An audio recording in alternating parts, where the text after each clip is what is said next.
Bueno, pues buenas tardes. En primer lugar, daros las gracias por la asistencia, daros la bienvenida a esta tercera jornada saharaui en Carmona. En primer lugar, ellos son amigos de Carmona, son Leva y Mohamed, lo conocéis. Están con nosotros aquí estudiando y Mohamed ahora, dentro de una semana, se va para el Sáhara a ver a su familia. Y la situación que nos encontramos, cómo se va a dar la charla esta jornada, pues tenemos aquí delante un libro que es La primavera saharaui, y este libro se ha escrito, son escritores saharauis con Dein Isaac, que son los campamentos que están a las afueras de Layún, que destruyeron en el año 2010, y que se ha hecho para que aquellos presos que se llevaron los marroquíes y que todavía siguen estando sin juicio, pues de alguna manera podamos contribuir con su compra. La idea es que los que estamos aquí intentemos colaborar en la compra del libro para intentar ayudar a estas personas que siguen sin tener un juicio y que ya es hora. Deciros que La primavera saharaui, como he dicho, es de escritores saharauis, que es La generación de la amistad, ha publicado este libro. Son escritores con la participación de casi la totalidad de los miembros de la generación de la amistad. Un conjunto de poemas y relatos escritos en aquellos días en los que se produjo el desmantelamiento del campamento, el campamento Dignidad, en las afueras de Layún, como he dicho antes, en noviembre de 2010. Los textos nacen de la rabia y la impotencia ante la respuesta violenta de la fuerza policial marroquí frente a saharauis desarmados y que pacíficamente protestaban por sus derechos, en concreto por paliar las condiciones de pobreza y los altos porcentajes de paro. Una marea de jaimas brutalmente levantadas, causando numerosos muertos y heridos, y que supuso para muchos analistas la chispa de las revueltas que se sucedieron en otros países como Egipto, Túnez, Yemen, Libia o Siria. Entonces vamos a comenzar el acto leyendo un fragmento, una poesía, cada uno de ellos, y luego posteriormente pues los conferenciantes se sentarán, Francisco Serrano y Ahmed Mohamed. Empieza Mohamed. Pues yo a continuación voy a leer el poema de Bashir Ahmed Omar, que se titula El sueño. La belleza del desierto la veo en tu mirada, en una noche estrellada saliendo de la ciudad. Las mujeres con sus niños, los hombres con los ancianos, todos cogidos de manos, caminos de Gdemisi. Nuestra esperanza despierta con el sol de la mañana, y el frig de la jamada se instala en nuestro país.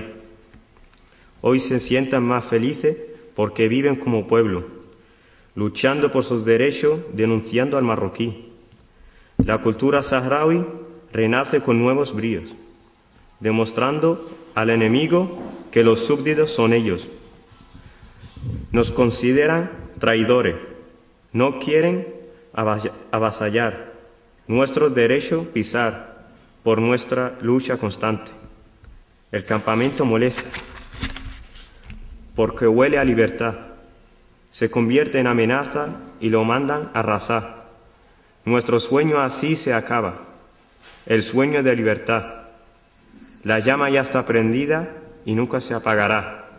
Un grito de libertad recorre nuestro país.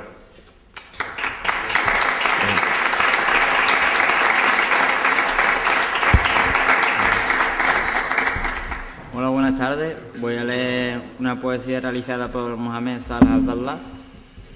Se titula La otra mejilla.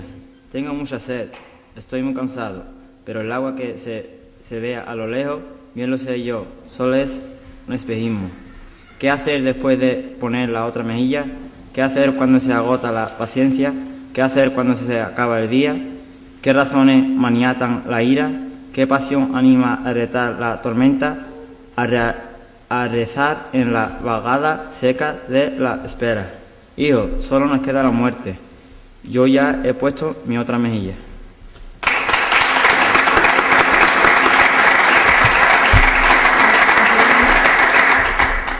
Bueno, pues ahora ahora darle las gracias a los dos, que yo sé que ellos han pasado un poquito de...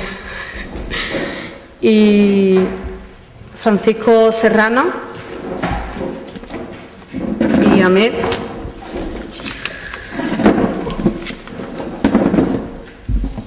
Bueno, pues Francisco, vamos a empezar por... es el presidente de la Asociación de Juristas Andaluces por el Sáhara. Esta asociación es una entidad que tiene como finalidad la observación internacional de los juicios a defensores de derechos humanos saharauis, que tienen lugar tanto en Marruecos como en las ciudades del Sáhara Occidental. En esta labor participan desde hace años juristas integrados en asociaciones internacionales y cuenta con la asistencia de profesionales de diversos países de Europa, principalmente Italia, Suecia, Inglaterra y además de España. Esta misión de observación internacional, avalada por el Consejo General de la Abogacía y los posteriores informes, son muy importantes para la consecución de juicios en los que se reduzca la conculcación de los derechos de los detenidos y se celebren con unas mínimas garantías procesales. El grupo de juristas andaluces implicados consideró que su trabajo podía ser más eficaz si se constituían en una asociación andaluza de juristas por el Sáhara, y después de meses de preparación y múltiples reuniones por fin se ha podido inscribir dicha organización. Y Francisco pues es su presidente, además de ser compañero y alcalde de Montellano, que aunque yo sé que a él le gusta que lo relacione en estos temas con el tema del Sáhara, pero bueno, es compañero y amigo, y bueno, y damos las gracias también por haber venido a este acto. Bueno, pues yo en primer lugar, mis primeras palabras quiero que sean unas palabras de ánimo, de apoyo, de solidaridad y de reconocimiento para el joven saharaui Kafisa, que ha estado durante 12 días en huelga de hambre y ha demostrado que el pueblo saharaui es un pueblo que, aunque esté esclavo, es un pueblo tan vivo que va a terminar más temprano que tarde, consiguiendo su libertad. Esas quiero que sean mis primeras palabras. En segundo lugar, agradecerle a los compañeros de Izquierda Unida Carmona la posibilidad de estar aquí hoy con ustedes. Agradecerle a Encarni, a mi amiga Encarni, la invitación. Encarni, que va a ser sin lugar a dudas la futura alcaldesa de Carmona en 3 años, le queda 3 años. Cuando lo consiga va a decir, me cago en la madre, que ya sea alcaldesa. Se pasa malamente en estos tiempos que se corre, así que no sé yo qué es mío. Y también pues agradecerle a los saharauis, a este hombre que nos acompaña en la mesa, pues que sigan manteniendo viva la llama del Sáhara, la llama de la libertad, que sin lugar a dudas muy pronto vamos a conseguir la libertad, porque es una causa muy noble.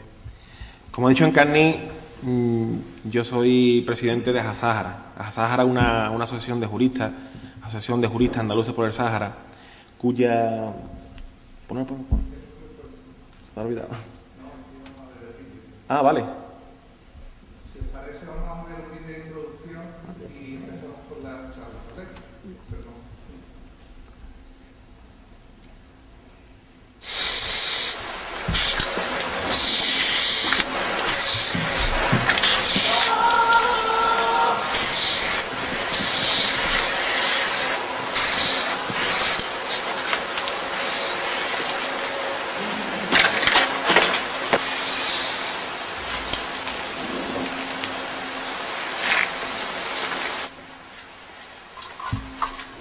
The current wave of protests actually began last November in Western Sahara, Morocco, which is under Moroccan rule after a brutal invasion and occupation. The Moroccan forces came in, carried out, destroyed the tent cities, a lot of killed, wounded, and so on, and then it spread.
Bueno, ahora sí.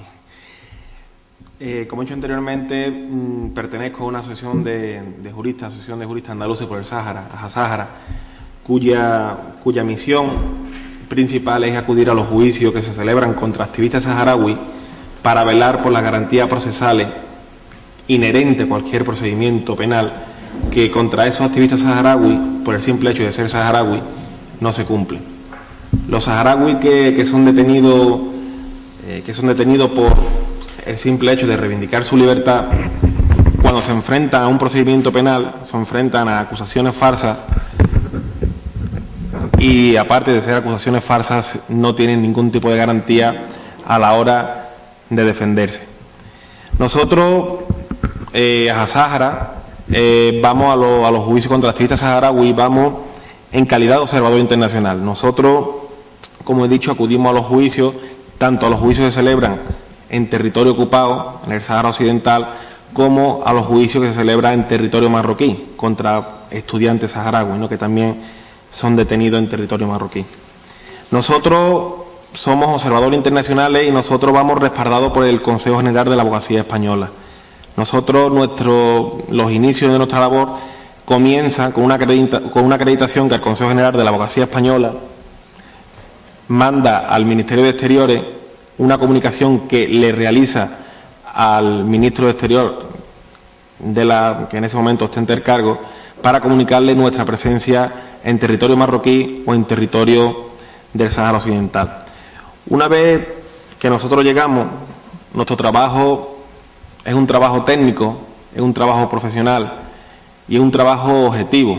Nosotros, aunque tengamos nuestra idea, aunque seamos pro saharaui, yo por ejemplo soy padre de acogida de un niño saharaui que está hoy aquí con nosotros, pero nosotros cuando llegamos al tribunal nosotros hacemos un trabajo imparcial, nosotros hacemos un trabajo técnico con el único objetivo de que ese trabajo tenga una credibilidad, porque si nosotros somos y hacemos un trabajo totalmente subjetivo y hacemos un trabajo donde se ve nuestra ideología saharaui o se ve nuestro acercamiento a la postura o a las tesis saharaui, pues ese trabajo que nosotros hacemos, ese informe que después nosotros redactamos, pues carecería de valor.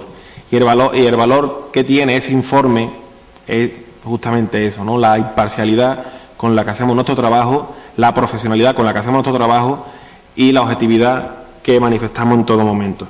Nosotros, cuando llegamos al tribunal, nosotros nos entrevistamos o intentamos entrevistarnos con todo el mundo. Pedimos una entrevista con el Procurador del Rey, que es el equivalente al fiscal aquí en España. Normalmente nos la rechaza, nunca nos da la posibilidad de entrevistarnos con él. Pedimos una entrevista con el juez, también nos la rechaza. Pedimos entrevistarnos con los presos que están en la cárcel, normalmente en la cárcel negra, no nos dejan vernos para que no seamos testigos de las atrocidades que cometen hacia ellos.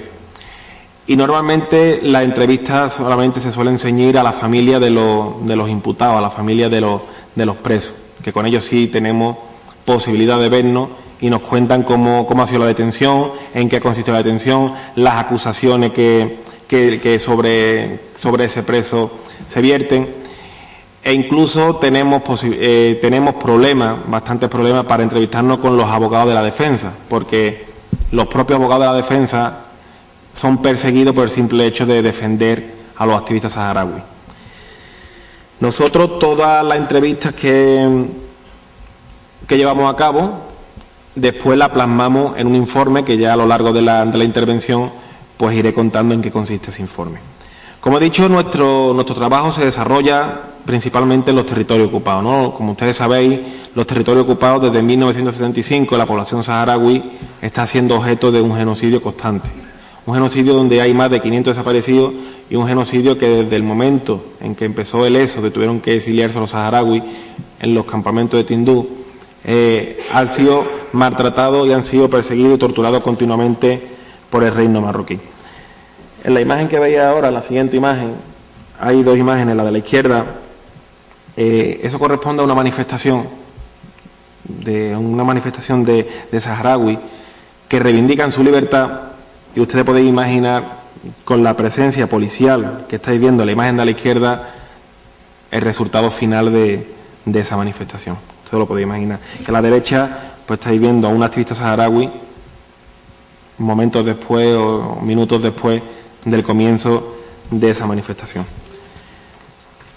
La siguiente imagen, pues estáis viendo en lo que suelen terminar la mayoría de las manifestaciones, en el simple hecho de hacer una concentración pacífica en las calles de Layún o en las calles de cualquier otra ciudad del Sáhara Occidental, pues suele terminar en una batalla campal entre los activistas saharauis y los colonos marroquíes, porque Marruecos, tenemos que decir que Marruecos paga a los colonos marroquíes para que se metan, se infiltren en esas manifestaciones y rompan las manifestaciones y creen el caos y las hostilidades hacia los propios ciudadanos saharauis, con el resultado de que hay una batalla campal, hay contenedores quemados, hay comercio destrozado, que muchos de esos actos vandálicos pues lo hacen los propios colonos marroquíes con el objetivo de después inculpar a los propios saharauis.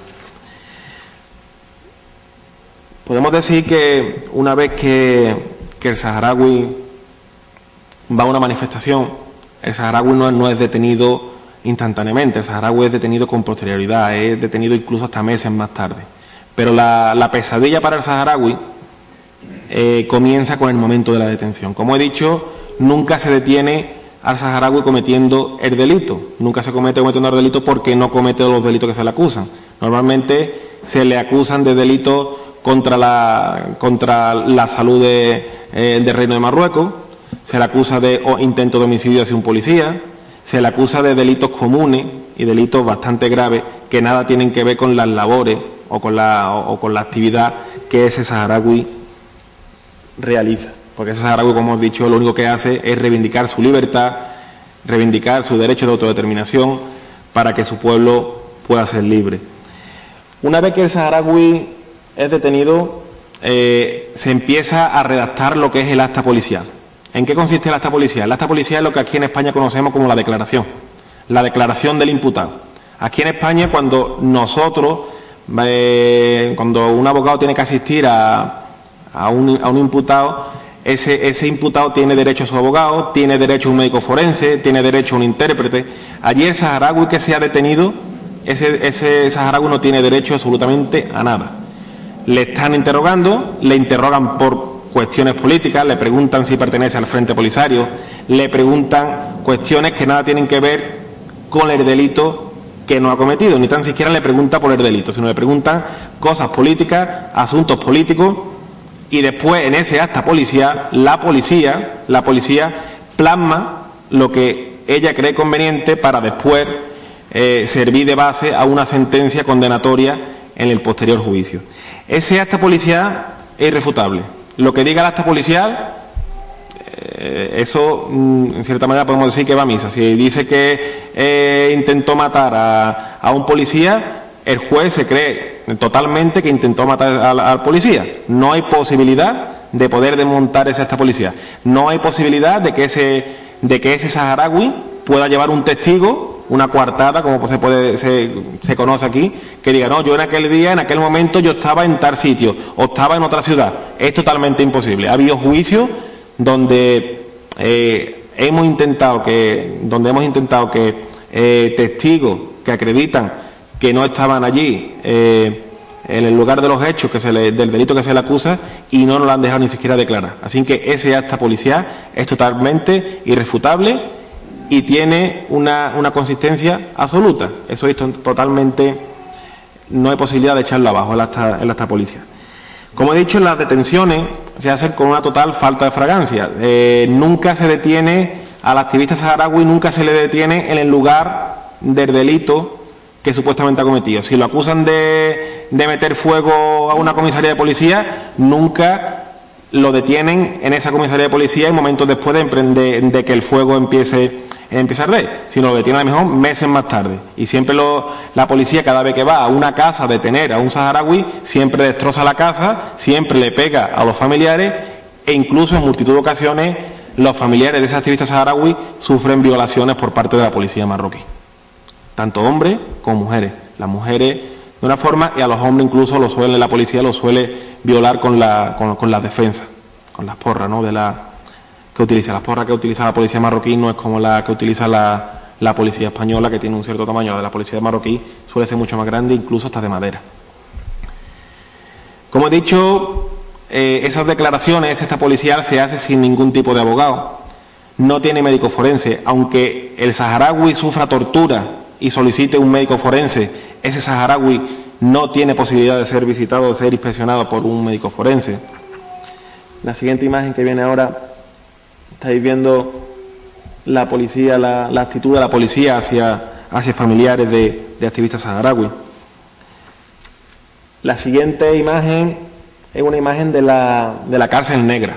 La cárcel negra es la cárcel el sitio donde los presos, el centro penitenciario más cruel y donde más tortura se llevan a cabo hacia el saharaui. Está situado en el Ayun. Esta foto la hice yo personalmente. Si veis, está hecha desde un coche, ni siquiera un español, un observador internacional acreditado por el Consejo General de la Abogacía. Tiene libertad en el Ayun para poder bajarse del coche y hacer una foto con total tranquilidad. No puede sacar una cámara y hacer una foto. Tiene que hacerla desde el móvil pasando el coche porque te para la policía y te requiere el móvil.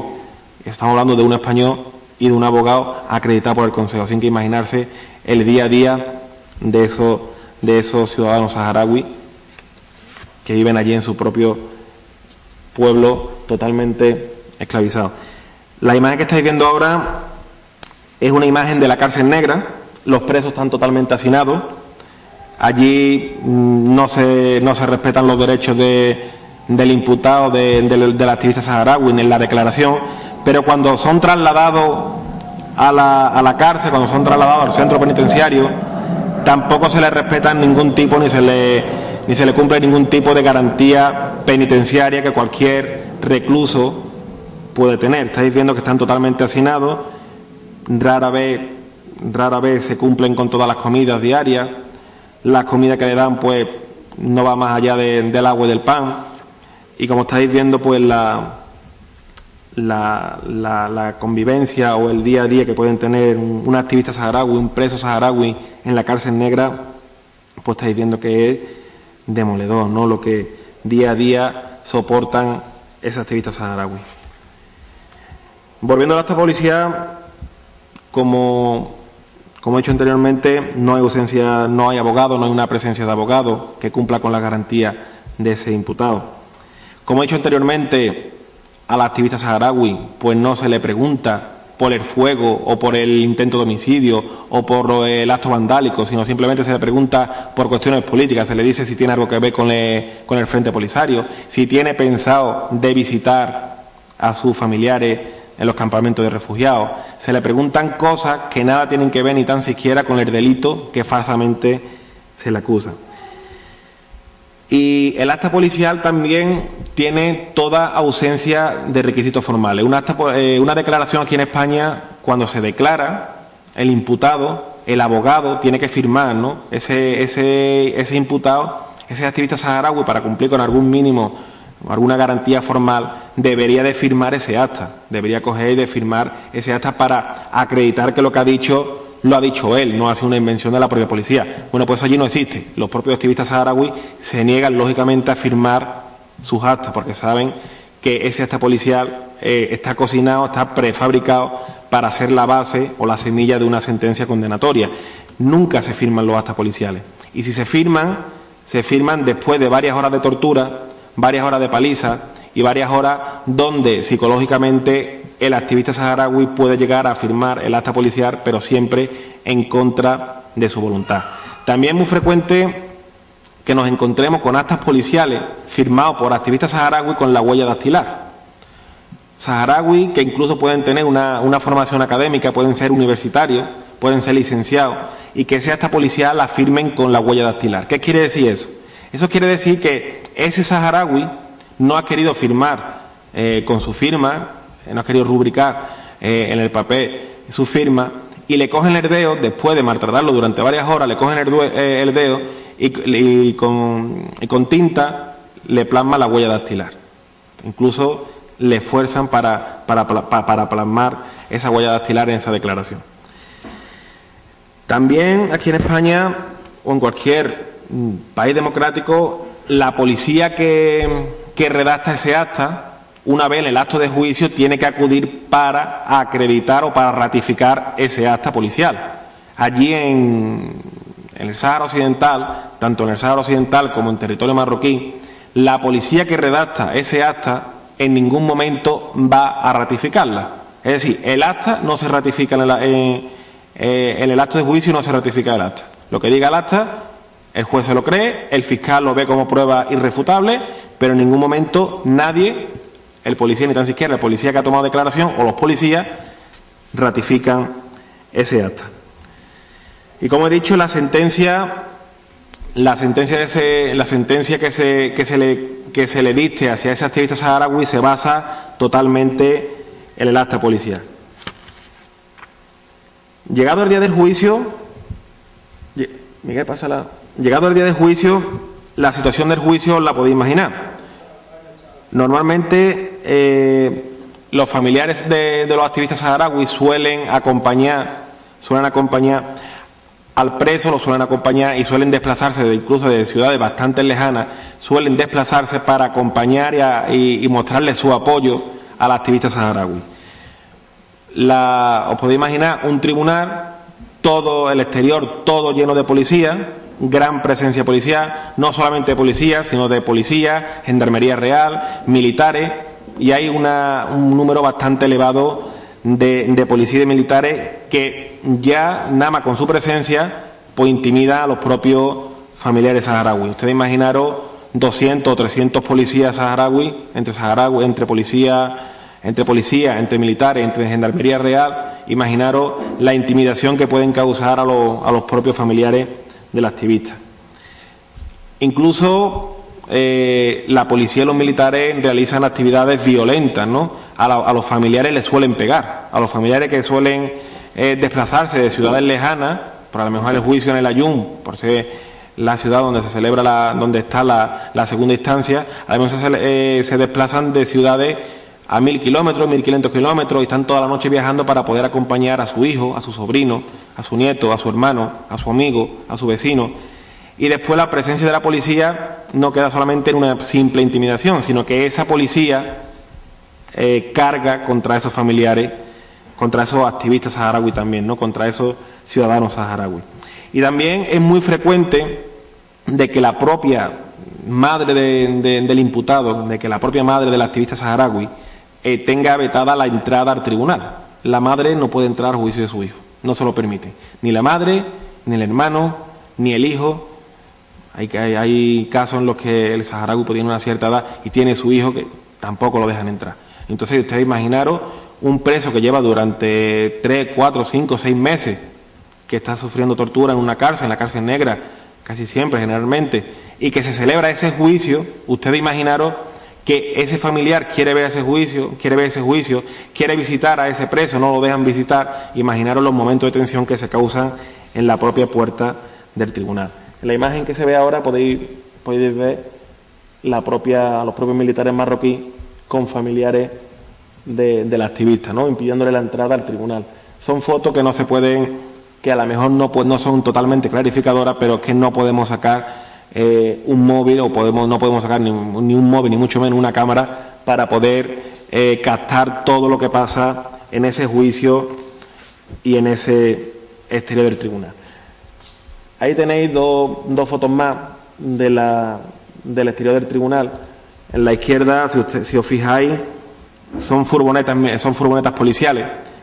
Las de la izquierda son furgonetas de color azul, las de la derecha son furgonetas de color blanco, lo cual acredita que hay varias ramas del ejército o varias ramas de la policía presentes en el propio tribunal.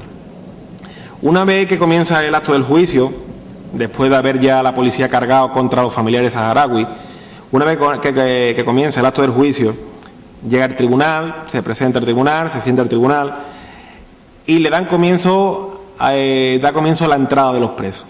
Los presos saharauis, los activistas saharauis, cuando van entrando en el tribunal, van sufriendo insultos y vejaciones por parte del público marroquí que se agolpa en la sala. Normalmente, si se celebra en una ciudad marroquí, por ejemplo puede ser Casablanca, en el juicio de los 7, que tuvo bastante relevancia, y ahora vamos a ver un extracto de ese juicio, Cuando van entrando los presos saharauis, los activistas saharauis van sufriendo golpes, van sufriendo insultos, son objeto de burla, de risa, le tiran escupitajos. Todo eso va pasando en el propio acto del juicio con la presencia del tribunal, con la presencia de los jueces y con la total pasividad de esto. Tenemos que decir que van entrando, le van pegando y el juez pues muestra una total normalidad y una total y absoluta pasividad. Y usted os podéis imaginar, si esa pasividad la muestra el juez, la sentencia, cómo va a discurrir, ¿no? la sentencia, ¿no? Lógicamente, pues salen siempre condenados, ¿no? También, como hemos dicho, esos activistas saharauis, esos imputados, no tienen posibilidad de presentar pruebas, ¿no? No hay igualdad ninguna a la hora de desarrollarse el juicio. Hay una total indefensión del imputado. No se puede presentar una prueba, no se puede presentar un testigo. Incluso tengo que decir de que en los últimos juicios que tuvieron lugar en el Ayun, en abril, durante la Semana Santa aquí en España, la prueba irrefutable que presentaba el fiscal era una fotografía manipulada con Photoshop. Una fotografía manipulada por Photoshop. Sencillamente fue paradójico, un saharaui canijito, ¿no? Canijito, y ahora lo acusaban de intento de homicidio, o creo que recordar que era de homicidio. Estaba el cuerpo del colono marroquí en el suelo, y ahora había una imagen de una persona gruesa, con la cara del saharaui que era canijito. Entonces, que se veía claramente que era una manipulación con Photoshop. Bueno, pues el fiscal, el procurador del rey, que se llama en Marruecos, el procurador del rey vio totalmente válida esa prueba, la consideró irrefutable y esa fue la base de una sentencia condenatoria hacia ese activista saharaui. Y usted os puede imaginar el activista saharaui diciendo: si ese hombre hace 3 veces por mí, hace 3 veces yo, ¿cómo ese no puedo ser yo? Y el juez pues lo dio por buena. Así que ustedes imaginaros las pruebas, o imaginaros el transcurso de ese juicio, cómo termina, cómo discurre y cómo se hace ese juicio. También es frecuente que durante la fase del juicio el propio activista saharaui llegue sangrando, que le hayan torturado esa misma mañana, llegue con una pierna arrastrando, cojeando, porque le hayan partido la pierna y se esté ayudando por unas muletas.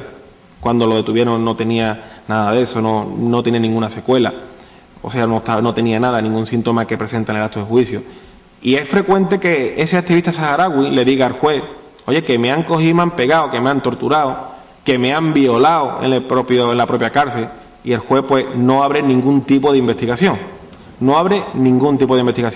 En los juicios del Ayun que tuvieron lugar el 4 y el 5 de abril, un chaval de unos 18, 19 años, lo introdujeron en la sala, y ese chaval venía llorando, venía diciendo que lo habían violado, que le había introducido la defensa de los policías, se le había introducido por el ano, y el propio juez lo mandó a callar, y lógicamente pues no se abrió ningún tipo de investigación sobre los hechos que ese activista saharaui estaba relatando.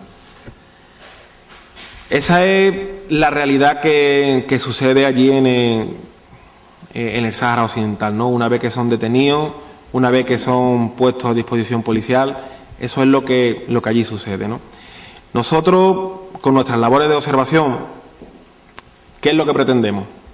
Lo que pretendemos con nuestras labores de observación es apoyar al pueblo saharaui, que no se sientan solos, que sientan nuestro aliento y sientan nuestro ánimo, y darle fuerza para seguir pues con esta lucha que lleva ya muchísimos años. Esperemos que le queden poco, ¿no? Un poco tiempo de lucha y se consiga la libertad. Pero nosotros, con nuestro trabajo, lo que intentamos es garantizar nuestra simple presencia, garantizar que esas garantías procesales que no se cumplen, pero si no estuviéramos allí se cumplirían muchísimo menos, ¿vale? Que esas garantías procesales tengan lugar, y ya que se tienen que enfrentar a un juicio injusto por una causa tan noble como es luchar por su libertad, que se enfrenten a un juicio con todas las garantías procesales que cualquier procedimiento penal marca.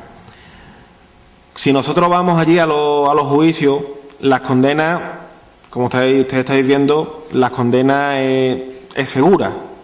El activista saharaui pues sale condenado con total seguridad. Pero no es lo mismo que vayamos nosotros a que no vayamos. Si nosotros solemos ir, la condena puede oscilar entre los 3 y los 5 años de cárcel.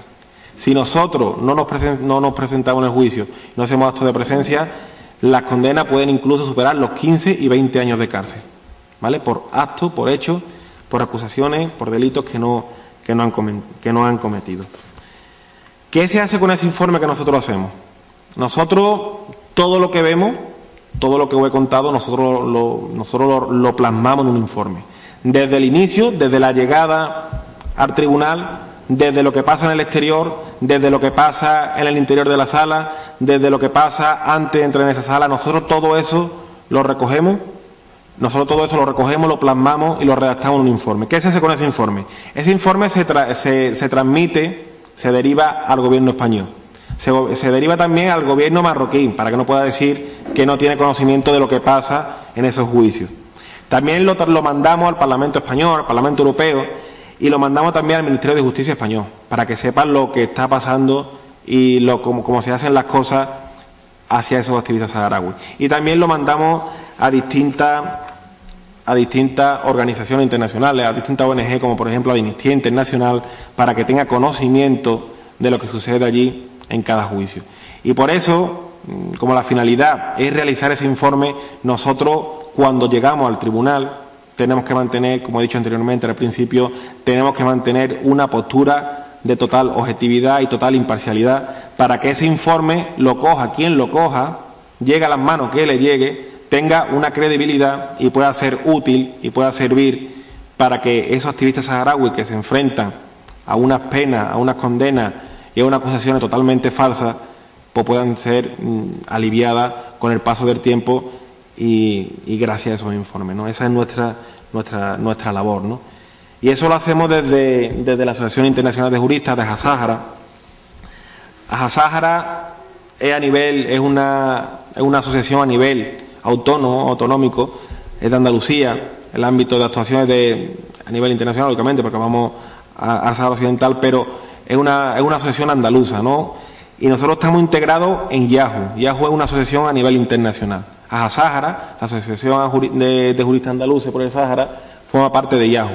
Somos compañeros del Observatorio de Cataluña, del Observatorio de Aragón, del Observatorio de Asturias, y nosotros, pues, la apuesta de los juristas andaluces, la apuesta de los abogados andaluces es Aja-Sáhara para formar parte de YAJU y para poder garantizar esas garantías procesales contra los activistas saharauis. Aparte de la observación internacional, que digamos que es el grueso de nuestra actividad, YAJU, Aja-Sáhara, pues está llevando a cabo otras actividades, ¿no? Que principalmente la podemos resumir en 3. Tenemos presentado una querella por genocidio contra militares marroquíes. El genocidio, como hemos dicho, empezó en el año 1975. Tenemos una querella presentada, está en la Audiencia Nacional, estaba en el juzgado del propio juez Garzón. El número de juez Garzón le cayó al juez Garzón. El sustituto la está siguiendo, la está instruyendo. La querella consta de buena salud. Podemos decir que sigue viva, no nos la han archivado. Va muy lento porque tenemos que traer a los propios activistas saharauis para que declaren, y va bastante lento, ¿no? Porque no es lo mismo una persona que tenga que declarar en un juzgado, que tenga su ciudad, la sede judicial esté en la ciudad donde reside esa persona, que una persona que tenga que venir de los campamentos de refugiados del propio Sáhara Occidental a poder declarar. Va lenta, pero es una actividad, es una querella que está viva, ¿no? Que está viva, y esperemos que tenga un buen resultado y podamos sentar en el banquillo a militares marroquíes que han sido cómplices de genocidio contra el pueblo saharaui. El jueves que viene vamos a presentar en Madrid, vamos a presentar una denuncia contra el gobierno español, porque el gobierno español, tengo que decirlo, que ahora con el señor Rajoy y antes con el señor Zapatero le vende multitud de armas a Marruecos, armas que se utilizan para torturar, para matar y para privar de libertad al pueblo saharaui. El jueves que viene Aja-Sáhara va a presentar una denuncia contra el gobierno español. Ya se convocará una rueda de prensa, ya os enteraré por los medios, pero lo adelanto aquí que el próximo jueves va a ser la fecha de la presentación. Y otra labor continua que hacemos, que realizamos desde Sáhara y desde Yahoo, es la denuncia de la expoliación continua que Marruecos realiza de los recursos naturales que tiene el Sáhara Occidental, ¿no? El Sáhara Occidental, en el trasfondo de la causa saharaui, hay multitud de intereses económicos, hay fosfato, hay peces, bancos de peces, se está hablando incluso hasta de petróleo, hay arena que se le vende a China y hay una expoliación continua de los recursos naturales que son patrimonio de los saharauis y que está revirtiendo el interés económico, está revirtiendo sobre el Reino de Marruecos. Yo esto era lo que tenía que decir. Agradecer nuevamente a Izquierda Unida de Carmona la posibilidad de estar aquí con todos ustedes, la posibilidad de acercaros lo que sucede día a día en los tribunales del Sáhara Occidental, lo que sucede en las calles de la Yun, de las calles de ese territorio ocupado, y agradecer nuevamente a Encarni su invitación. Nada más.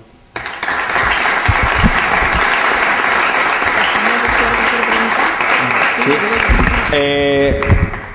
Hoy pero va a faltar la cosa con los vídeos. Yo tengo un pequeño vídeo de 2 minutos que es de un juicio, si lo quiere poner Miguel.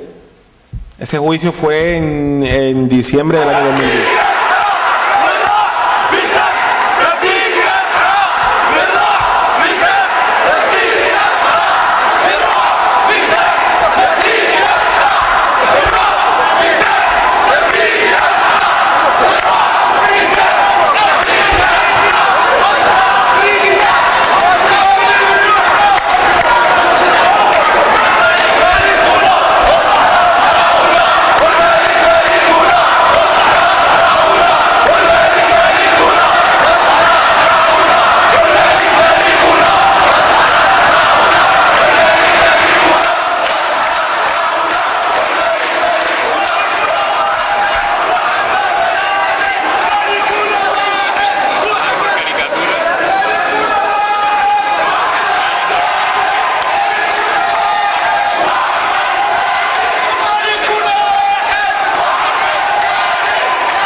Eso es el juicio de los 7 en Casablanca, en el año 2010, cuando las imágenes finales a quien le estaban pegando era a un activista saharaui.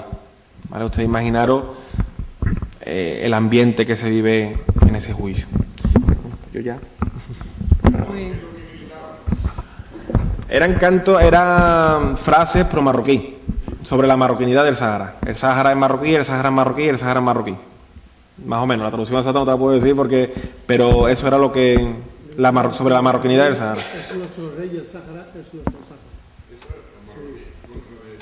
Y en el propio juicio habéis visto un cuadro del rey de Marruecos. Esos son abogados saharauis, abogados marroquí o incluso policías vestidos, disfrazados con la toga marroquí, con el propio cuadro.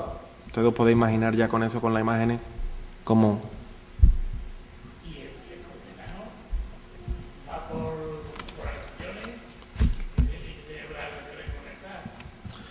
No tiene nada que ver, las agresiones no tienen nada que ver con el Sahara, pero ese hombre, ese imputado saharaui, ese activista saharaui, lo único que ha hecho ha sido concentrarse, hacer una manifestación, reivindicar el derecho de autodeterminación en su pueblo, pedir la libertad del Sahara y nada más.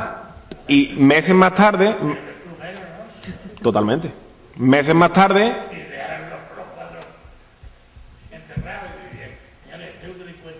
efectivamente, meses más tarde ese activista saharaui es detenido, su mujer violada, incluso él también puede ser violado, su hija violada, su hermano violado, y ya empieza lo que es la detención, empieza ya lo que hemos explicado. No tiene nada que ver con el...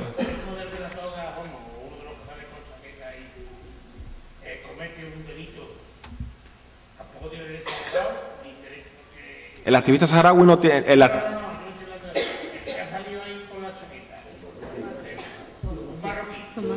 Sí, eso sí tiene. Nosotros, los propios saharauis, el activista saharaui también tiene su abogado. Lógicamente no le dejan presentar pruebas, no le dejan presentar nada. A ese sí, totalmente. En abril hubo 11 juicios. Estuvimos desde las 10 de la mañana, estuvimos hasta las 9 de la noche. Los juicios fueron todos de corrido, ¿vale? Ustedes imaginaros, todo de corrido, los 11 juicios. Esos juicios, entre juicio y juicio de activistas saharaui, de vez en cuando metían un juicio contra un colono marroquí,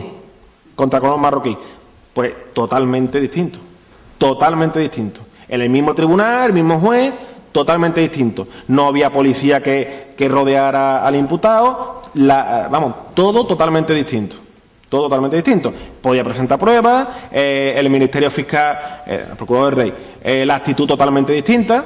El Ministerio Fiscal, cuando está leyendo el acta, casualidades o no casualidades, cuando está leyendo el acta, el Ministerio Fiscal lee y el micrófono pues nunca funciona. Entonces el abogado de la defensa no se entera de lo que se le acusa. Indefensión absoluta. Contra activistas, cuando llega el marroquí, sí funciona ya el micro. Sí funciona el micro y si se enfrenta una discriminación palpable totalmente. Nada. Recordemos otro tiempo aquí, había un derecho más o menos romano que se podía más o menos activar, allí no hay proceso ninguno. Hay un procedimiento, pero es un procedimiento que es totalmente ficticio. Tan ficticio como que, como he dicho, en abril hubo 11 juicios. Bueno, pues los juicios terminaron a las 9:30 de la noche, 8:30, 9. Bueno, pues tuvo un descanso, el juez tuvo un descanso de media hora, ¿vale? Y hubo 11 juicios contra activistas saharaui, más 4 o 5 juicios contra marroquí. Bueno, pues a la media hora el juez ya dio las condenas, la sentencia no, pero ya dijo, fulanito de tal, 3 años de cárcel, venganito de tal, tantos años de cárcel. Los activistas saharaui, todos 3 años de cárcel. Los colonos marroquíes, 1 mes, 2 meses, 6 meses.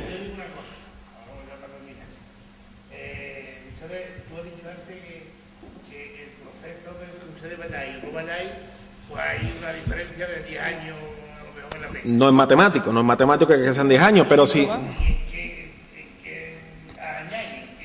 Pues le explico, nosotros, con nuestro informe, con nuestra presencia, el juez, con nuestra presencia, el juez se recata un poquito más, un poquito, no mucho más, un poquito más. En la condena, incluso a lo mejor, a la hora de poder aplicar un tipo de prueba, como la de la fotografía del Photoshop, eso después se ha recogido en un informe. Esa fantocha, porque eso no tiene otro nombre, esa chapuza se ha recogido en un informe. Eso se ha hecho esa vez. Yo no creo que muchas veces más se repita de que una prueba, una fotografía con Photoshop sea la prueba irrefutable para condenar a una persona, porque eso se ha recogido, se ha mandado a Amnistía Internacional, se ha mandado al Parlamento Europeo, se ha mandado a distintas organizaciones, a distintas instituciones que tienen conocimiento de eso. ¿Que te lo hacen? Sí. Pero después pueden tener un poco más de reparo a la hora de hacerlo otra vez. Esa es la labor nuestra. Pues no podemos hacer otra cosa. Bueno, pues de nuevo dar las gracias a Francisco. Bueno, pues la explicación, yo creo que el conocimiento y la información, y no solamente que él lo haya explicado, sino que hayamos visto las imágenes, nos pueden hacer una idea de la dura realidad que están viviendo, y el conocimiento y la información nos tiene que hacer responsables de difundir esa información, responsables de lo que estamos escuchando y de las injusticias y de las pocas garantías, como él ha dicho, con las que se está planteando, llevando a cabo contra los activistas saharauis. Bueno, y ahora pues paso a presentar a Ahmed Mohamed Fadel el Rubio. Nació en Dakhla, en el Sáhara Occidental, en la antigua Villa Cisneros, en 1959. Es poeta, director de programación en protocolo presidencial del gobierno saharaui, ayudante de dirección en distintos documentales, ha dirigido vídeos musicales de grupos como Amistades Peligrosas y Mestizai, fundador del Festival de Cine Fisahara, fundador del Festival de Música Sáhara en el Corazón, junto al cantautor andaluz Carlos Cano. Ha trabajado en el Festival de Arte Artifariti, iniciador del proyecto de formación de español para maestras en los campamentos de refugiados saharaui Sáhara Habla Español, fundador del Museo Arqueológico Nacional del Pueblo Saharaui e iniciador del proyecto de educación solidaria El Che Sáhara. Tiene la palabra Ahmed. Quiero primero agradecerle a Izquierda Unida de Carmona esta invitación para estar aquí presente con todos vosotros. Es un placer y un gran honor para mí estar por primera vez en esta ciudad. El tema del que voy a hablar es un tema muy importante para el pueblo saharaui, que es el tema de la mujer y la cultura. Cuando se habla de la mujer saharaui, normalmente la gente la visiona a través de la mujer árabe y la mujer musulmana, cuando en realidad el Islam reúne a muchos pueblos y a mucha cultura que son diferentes. Y también, sobre todo, al pueblo saharaui, porque el pueblo saharaui ha sido un pueblo nómada y semimatriarcal. Antes del reparto colonial de 1885 y de la llegada de España al territorio, el Sáhara fue un territorio que para los nómadas no había